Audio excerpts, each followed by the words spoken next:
สบายดีลูกค้ามื้อนี้ทางเราจะมาแนะนำวิธีอ่าในการตั้งค่าแปลนพิมพ์ภาษาลาวภาษาไทยและภาษาอังกฤษอยู่ในแท็บเล็ตเนาะหลายคนที่ได้แท็บเล็ตไปแล้วบ่สามารถพิมพ์ภาษาลาวได้เปลี่ยนภาษาลาวอยู่ในระบบอยู่ในหน้าจอได้แต่ว่าเวลาพิมพ์ออกมายังเป็นภาษาอังกฤษซึ่งมื้อนี้เฮาสิมาแนะนำวิธีเนาะวิธีในการติดตั้งก็คือเฮามาดาวน์โหลดเนาะดาวน์โหลดแอป2แอปนี้ลาวคีย์บอร์ดและก็ไทยคีย์บอร์ดเนาะหลังจากดาวน์โหลดแอปนี้หรือว่าของแท็บเล็ตท่านใดที่มาแล้วมีแอปตัวนี้แล้วเฮาก็บ่จำเป็นต้องโหลดเนาะถ้าผู้ใดบ่มีแม่นได้โหลด2แอปนี้หลังจากนั้นเอาโหลดแอปนี้มาแล้วให้มาที่การตั้งค่าเนาะให้มาที่การตั้งค่าแล้วให้เอามาที่ระบบไปที่ระบบแล้วมาที่ภาษาและการป้อนข้อมูลมาฮอดบอนี้แล้วให้เฮามาที่เป็นพิมพ์จริงก็คือเป็นพิมพ์จริงก็คือเป็นพิมพ์จริงตัวนี้เนาะให้เฮาต้องได้เชื่อมบลูทูธเชื่อมคีย์บอร์ดระหว่างแท็บเล็ตและก็คีย์บอร์ดไว้นำกันก่อนฉะนั้นเราจึงสามารถเข้ามาที่เป็นพิมพ์จริงเข้าไปที่นี้แล้วให้เฮาเลือกภาษาลาวนี่ภาษาลาวตัวนี้เนาะคีย์บอร์ดลาวนี่ให้เลือกเป็นภาษาลาวเนาะเลือกแบบนี้เลือกไปเรื่อยๆเลือกเห็นคำว่าลาวเฮากดลาวแล้วภาษาไทยเนาะภาษาไทยก็คือการเฮาก็กดเข้าไปเลือก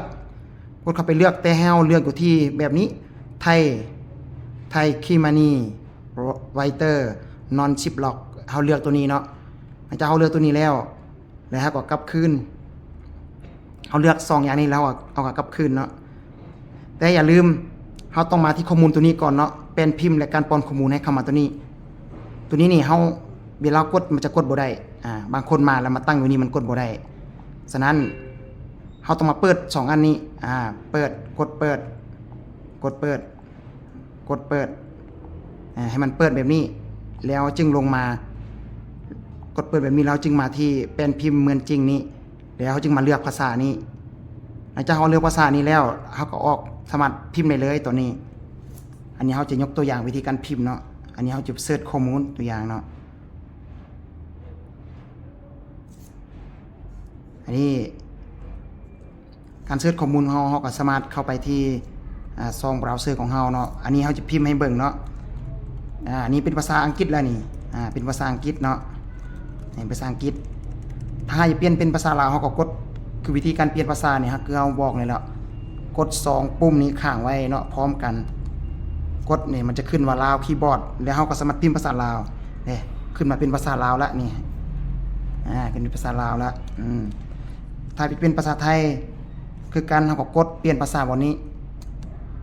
มันจะเป็นไทยคีย์บอร์ดนี่เฮาก็พิมพ์ภาษาไทยได้ที่ว่าเปลี่ยนได้เนาะวิธีเปลี่ยนภาษาก็กด2นี้ข้าง2ปุ่มนี้ข้างก็ถือว่าสามารถพิมพ์ภาษาหยังก็ได้ลาวไทยพิมพ์ได้เลยก็ได้ปกติ